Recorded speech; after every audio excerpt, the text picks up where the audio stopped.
So pissed because everything I just said, it kind of like just randomly fucking stopped. All right.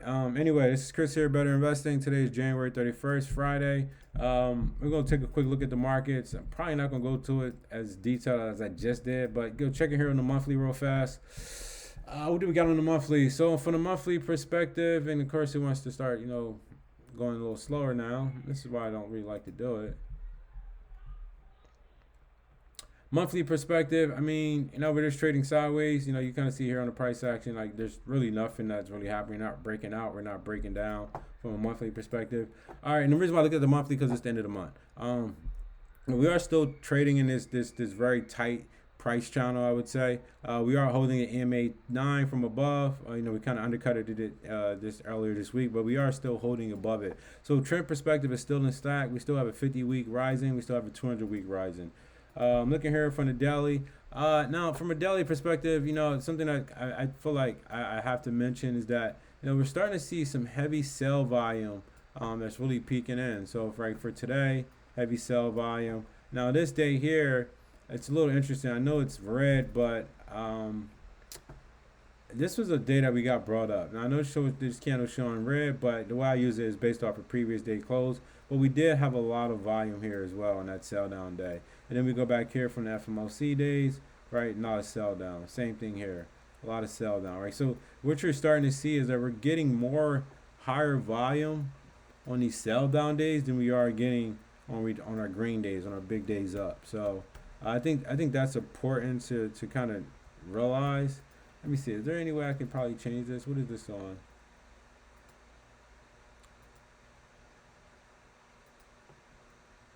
Based on the previous day's close, right? So yeah, same thing, right? We're starting to we got more, red days. We got higher volume on the red days than we typically do on these green days up here. Candle structure today, we almost put in a bearish engulfing candle here. No, again, near to the top of the trend. I think what I'm a little concerned with is this FMOC candle. As you can see, like if I just do this right here, the FMOC candle, yeah, we peaked above it, right? But then we sold back down. We did put in a higher low, and then today, we tried to push higher, but we kind of fell into some resistance right up here near this previous area, right here from this opening, right? So we opened here at not 610. The high here today was 609.96. Looking here at the 65-minute real fast. I think I called out like we had a gap. Right, there was a gap area right here. I want to say, I felt like we had to get back above. It was like 605, was like the area. Now we gapped up, so it takes away some of that range. And then we kind of just traded a little bit sideways for the most part up into this resistance. And then we sold off towards the end of the day. Now the thing is, like with Trump in office, you got to keep your ear to the ground. Very headline driven, right? Just like this candle here from Thursday, right? We had almost a 5-point move, and then today, 608 all the way down to 600, 601. I mean, what the fuck? That's an 8-point move in less than two and a half hours. It's just very hard to swing trade in this market. And I think that's one of the reasons why I'm really not finding a lot of good setups out there from a swing trade perspective. All right, we'll go take a quick look at QQQ. I don't really need to go through QQQ as high. I mean, I start with the 65 and I'll build out to higher time frames. So let this open up real fast. Take a sip of my cup. There we go. All right, so I mentioned that we got this bear gap above, and we did gap right into it. We did push a little bit higher, but then again we just sold right back down. So we got a lot of area again where we can make a higher low. From like a lot of people say, well, the trend is broken, but we popped up, right? We rolled up, we rolled down, established our higher low, rolled up. Right, we got a lot of areas where we can make a higher low as long as we don't break 510. Right, we can bounce at 517 and go higher, and the trend will still look good. From that bottom earlier in I want to say mid January. All right, so that's what we got there on the 65 minute. From a daily perspective, not much of a bearish engulf, and we are kind of holding like the 9 and the 20, and the 50 days still rising. 200 days all the way down here. We still got a little bit of this unfinished gap. I can get rid of this gap now since we done filled it. There's no reason to have it. And I think what we look for is another higher low, probably near the 50 day. Weekly perspective. Now that I'm going out to higher time frames, we are still barely. We are holding the 9 EMA on the weekly. Trend structure is still there, right? We still got that same trend structure that we talked about on QQQs. I mean on SPA. We kind of got that here as well. Definitely from the lower part of the trend line, right? We got 3 touches here, right? This is really where we want to see us get defensive at, around this 482. No, but we got a lot of time to wait, right? We can be patient. IWM, I'm just gonna look at here at the daily for the most part. I'm not gonna go into this. And I'm definitely gonna do a watch list this week if I fucking find anything. But right now, I'm just not really finding anything that really gives me like comfort to say, yeah, I want to take that. All right, QQQ or IWM, I kind of mentioned like this price action was a little concerning. Now we kind of get kind of indication that the reason why I had some concerns, right? We had the 50-day right above. We were kind of wicking, stalling out. Price action was very indecisive, and then we kind of got that rejection at the 50-day with a sell down right here into the EMA 20. We do have a gap right here, so we want to see what happens here at this gap. We could put in a higher low, pop higher. Who knows? All we do is follow price action. We never predict. We just react. DIA, which is your industrials, your industrials.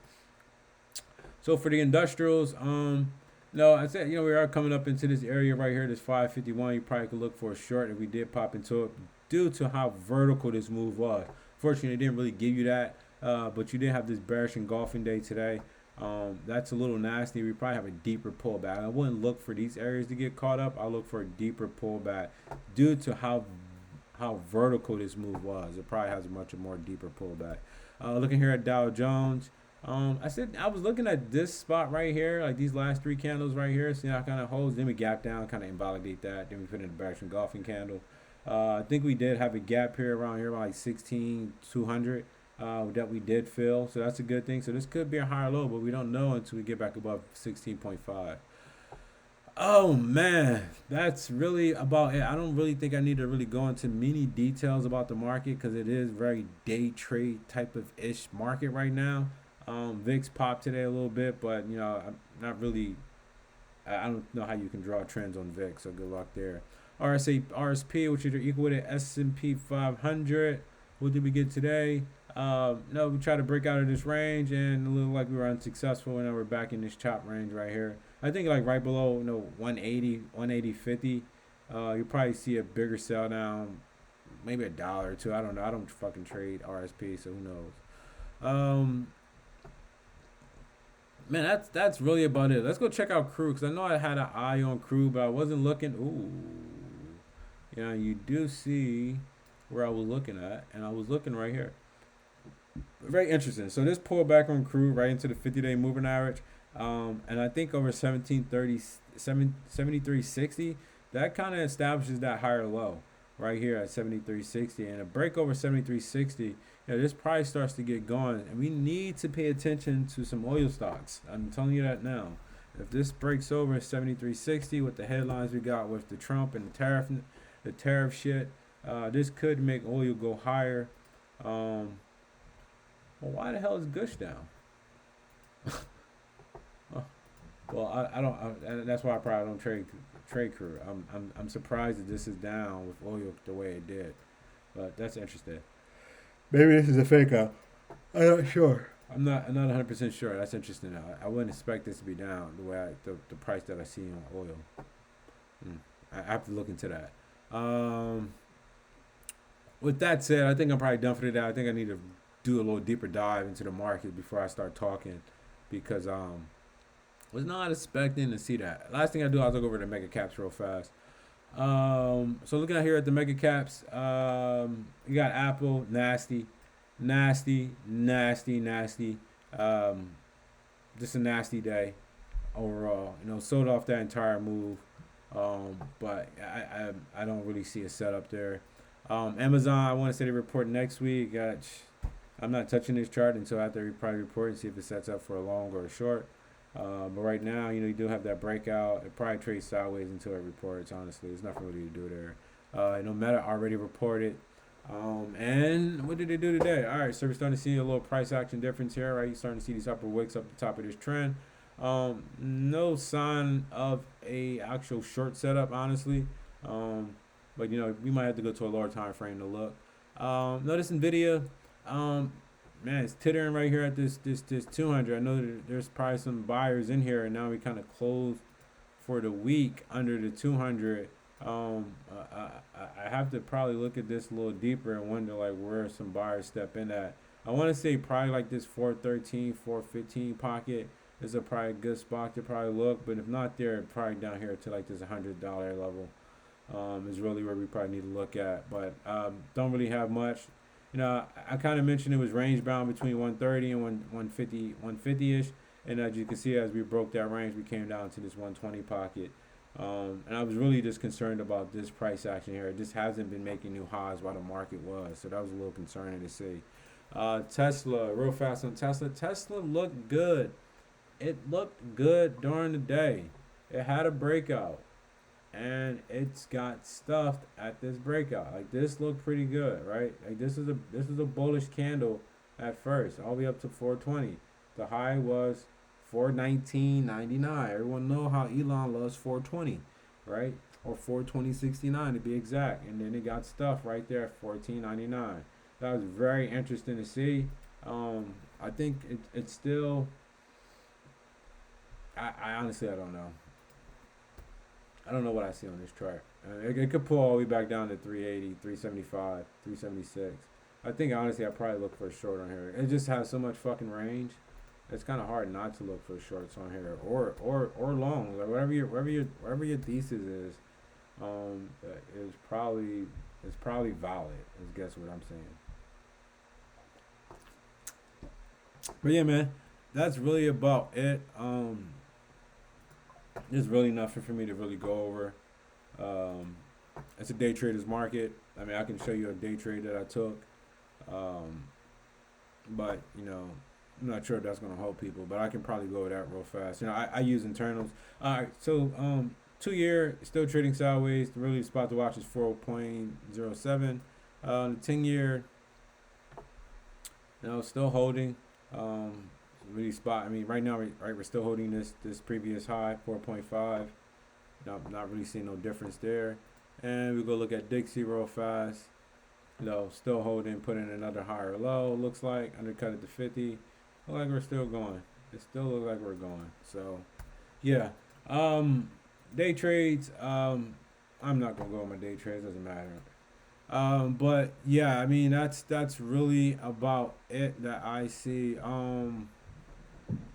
I guess I will mention that I was a little upset that I did not take this one trade this morning. I was on the quantum play. I thought this looked pretty good on the daily chart where it came back and pulled into. So I just kind of liked, like if you kind of ignore these wicks, it kind of like had this, right, holds at the 50, right? This is where I originally bought it at 650, and then I sold it here into like 10, 11. And then I trace out it, breaks through this 50 and kind of pulls back, holds right here at the EMA 20. And honestly, I guess it doesn't really trigger until it gets it back above the 1335. And it had a nice move, you know, about 50 points about 50 cents or so. What, 1335? No, almost $1. But I was looking at it here on the 5-minute. And I was like, man, I probably should have hit this. It was right here. I was looking at it right at the open. I noticed it. And I mean, that's not a bad risk. I guess the question is like, where do you take this up to? Yeah, you can take this up to 14. So like the way I like to trade again is like, all right, you gotta find this location where you can target to. So 13, 19, 94. Right? And the question is like, is it worth the trade? So if you take this 5-minute RB right here, and you gotta say, where's my stop? My stop is low a day. All right, you're risking 48 cents, right? You buy 100 shares, that's $48. And your target is up here at 13.93. It's a 2-to-1 risk to reward. It was probably worth taking considering that, all right, we're holding the 20 and we're breaking the 9 EMA on the daily, right? You buy right here as it breaks over, your stop is low of day, 48 cents. Right, you buy 100 shares, that's $48. You buy 200 shares, right, that's what, $96, right? And you're looking to capture almost, $118. or $226 or $36. Right? It's still it was probably worth taking that trade, and then on the rest, I'm not sure how else you want to manage it. You probably just want to hold some runners at break even. But good luck, swinging in this market, like I said. But yeah, that's about all, man. That's Chris here. Peace. God bless. I'll look to have something for you guys over the weekend. Peace.